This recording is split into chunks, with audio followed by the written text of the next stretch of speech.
तीसरा पाठ अभिलाषा। क्या अभिलाषा है कवि की? अभिलाषा माने क्या होता है? कौन बताएगा? अभिलाषा माने इच्छा। क्या इच्छा है कवि की? बहुत सुंदर वर्णना है, बहुत सुंदर अभिलाषा प्रस्तुत की है। ध्यान से सुनेंगे, मेरे पीछे बोलेंगे, फिर हम अर्थ बताएंगे, ठीक है? दयामय देव दीनेषु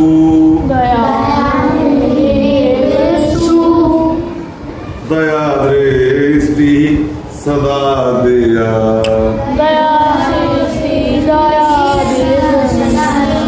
हे दयामय, कौन है दयामय? भगवान दयामय होते हैं। हे दयामय, हे देवता, हे दीनों पे कृपा करने वाले भगवान, हमेशा अपनी दया दृष्टि हम पर बनाए रखना। दीनेषु दया दृष्टि सदा देया, अपनी दया दृष्टि सदा हमको दीजिए, हम पे हमेशा दया करिए। आगे कहते हैं प्रतिज्ञा दीन रक्षाया दयालो जातु नो धिया। हे दयालु, हे परमपिता परमेश्वर, दीनों की रक्षा करने की जो आपने प्रतिज्ञा की है उसको कभी तोड़ना मत। हाँ, दीनों की रक्षा करते रहना, दीन दुखियों पे कृपा बनाए रखना। अगले श्लोक में कहते हैं मनुष्य मानवा भूत्वा इदानीं दानवा जाता। मनुष्य मानव की जगह दानव बन चुका है। मनुष्य अपने नैतिक मूल्यों को भूल चुका है। मनुष्यता क्या है? मनुष्यता ये नहीं है कि अपने पेट में खा ले, दूसरे का छीन के खा ले, दूसरे का सामान उठा के अपने घर में रख ले। मनुष्यता ये है कि अगर हमारे बगल में कोई भूखा है तो उसको भी खिलाए। सर्वे भवन्तु सुखिनः सर्वे सन्तु निरामयाः। लोग बातें बड़ी बड़ी करते हैं लेकिन इस भाव पे कोई नहीं चलता है। सबको अपनी झोली भरनी है, सबको अपना पेट भरना है, और जो अपना ही अपना सोचता है वो निश्चित रूप से आदमी अच्छा नहीं है। तो क्या कह रहे हैं कि मनुष्य क्या हो चुका है? आजकल का मानव दानव बन चुका है, राक्षस बन चुका है। इसलिए देश को अज्ञानता से बचाना चाहिए। तदेशा मूढ़ता देशात्, इसीलिए तदेशा मूढ़ता देशात्, मूढ़ता से यानी अज्ञानता से देश को द्रुतम दूरे त्वया नेया, जल्दी से दूर कर देना चाहिए, अज्ञानता से बचा लेना चाहिए देश। ज्ञान क्या है? जब हमें सच्चा ज्ञान हो जाता है, सच्चा ज्ञान यह है कि भगवान ने, परमपिता ने हमको यहाँ कुछ समय के लिए रहने के लिए भेजा है। अपने कर्म के अनुसार, अपने प्रारब्ध के अनुसार उतने समय हम यहाँ रहेंगे, हमारा समय पूरा हो जाएगा, हम चले जाएंगे।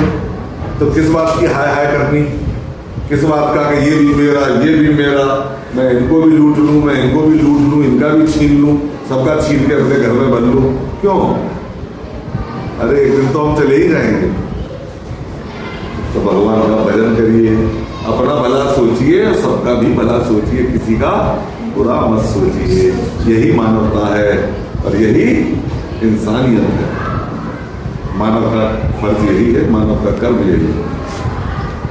और जो किसी की बेईमानी करता है, किसी का दिल दुखाता है, वो मानव नहीं हो सकता। अगला श्लोक त्वदुपदेशामृतं त्यक्त्वा। अगर बड़ा शब्द नहीं बोला जाता है तो उसको तोड़ के टुकड़ों में फिर मिला के बोलते हैं। जैसे त्वदुप, एक बार में बोलिए त्वद, त्वद, फिर बोलिए उपदेशामृतम, अब मिला दीजिए त्वदुपदेशामृतम त्यक्त्वा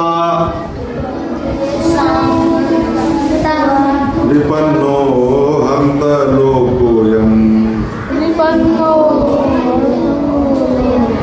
तुम्हारा उपदेश रूपी अमृत त्याग के लोग विष पी रहे हैं, संसार रूपी विष पी रहे हैं, संसार के विषयों को पी रहे हैं।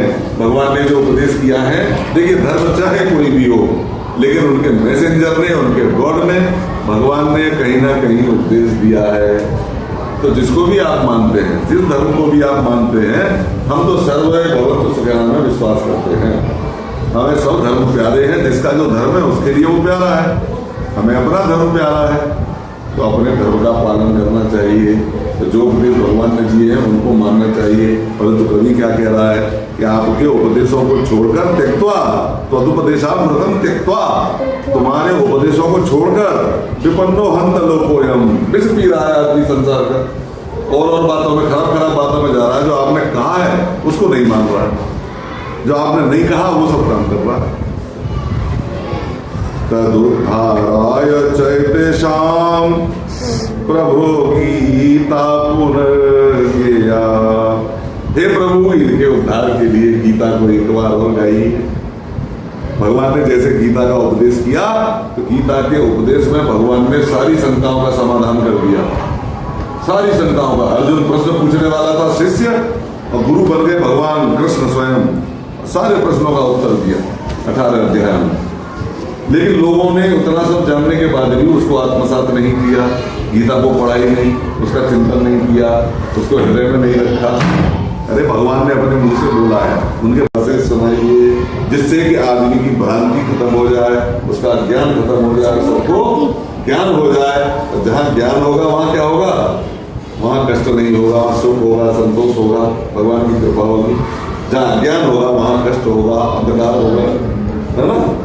जहाँ सुमति पासपति नाना, जहाँ कुमति तहाँ विपत्ति निधाना। जहाँ सुमति है वहाँ सब प्रकार की संपत्ति है। सुमति यानी अच्छी बुद्धि, और जहाँ खराब बुद्धि है, लड़ने और मारने मरने वाली बुद्धि है, वहाँ सब प्रकार के कष्ट आ जाते हैं। जहाँ कुमति तहाँ विपत्ति निधाना, सब तरह की विपत्ति आ जाती है। तो सारा खेल इसका है, मति का। सारा खेल का है मति का, बुद्धि का। जैसे आपकी बुद्धि वैसा आपका जीवन बन जाएगा। अब आखिरी श्लोक है, इसको और देख लेते हैं। किमधिकं ब्रूमहे भगवन् विनीत प्रार्थनैकेयम्।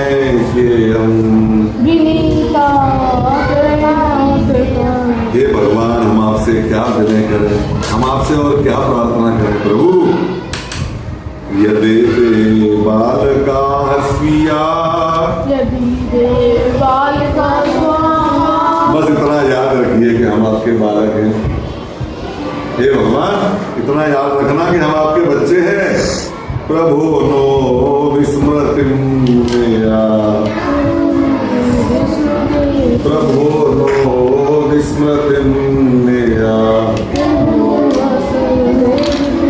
हे प्रभु, ध्यान रखिए हम आपके बच्चे हैं, हमको कभी भूलिए मत, हमको कभी बुलाइए मत। इतनी आप कृपा बनाए रखिए हम पे, ये मेरे बच्चे हैं, ये जान के हमें अपने स्मरण में रखिए, विसारिए मत, बुलाइए मत। तो बहुत ही सुंदर ये अभिलाषा नाम का तीसरा पाठ आपका था। आप इसको एक बार फिर पढ़ लेंगे। जो आप नहीं पढ़ पा रहे हैं, नहीं बोल पा रहे हैं, तो आपको इसके लिए अभ्यास करना पड़ेगा। संस्कृत पढ़ा करिए, जो समझ में आए हमसे पूछिए, है ना। धीमे धीमे पढ़ना आ जाता है। हम ऐसे गाते हैं, आप नहीं गा पाते हैं। क्यों? क्योंकि आप पढ़ नहीं पाते हैं। अपने अंदर का उद्गार निकलना चाहिए, अपने अंदर का भाव प्रकट होना चाहिए। कवि ने जो कहा है वो भावना आनी चाहिए सामने, नहीं आनंद के साथ। कविता का मतलब क्या है? कविता का मतलब ही गायन है। चाहे श्लोक हो गाए जाते हैं, चाहे कोई कविता हो गाई जाती है, गीत हो गाए जाते हैं, छंद हो, दोहा हो, सब गाए जाते हैं। बिना गाए थोड़ी उसको पढ़ेंगे। गाने में रस है, आनंद है। तो इसका अभ्यास करने की आवश्यकता है। और इसको आप फिलिंदी ब्लैंक और ये अंडरलाइन वर्ड जितने हैं, रेखांकित पदानी आदर्श प्रश्न निर्माणम कुरुतः, ये भी करना है। उदाहरणानुसार संधि विच्छेदम कुरुतः, जैसे लोकोयम का हो गया, लोका प्लस अयम, लोकोयम। ऐसे ही तदुपदेशामृतम कमलिकम, इन सबका आपको यदेते चैतेषाम सबका संधि विच्छेद करना। संधि विच्छेद यानी दो शब्दों से या दो शब्दों से ज्यादा से मिलकर बना है, उसको अलग। ठीक है, इसको होमवर्क में नोट कर लीजिए, कल से करके फिर कर दे बंद। ठीक है, धन्यवाद।